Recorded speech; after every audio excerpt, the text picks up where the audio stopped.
think your car battery might be underperforming? Let's test it.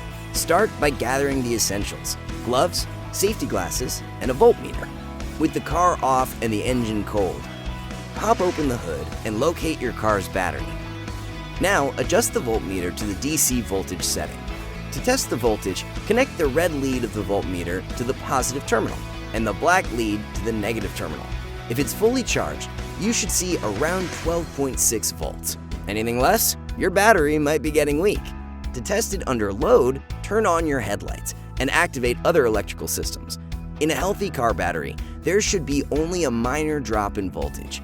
If the voltage drops significantly, your battery could be on the fritz, and it's time for a replacement.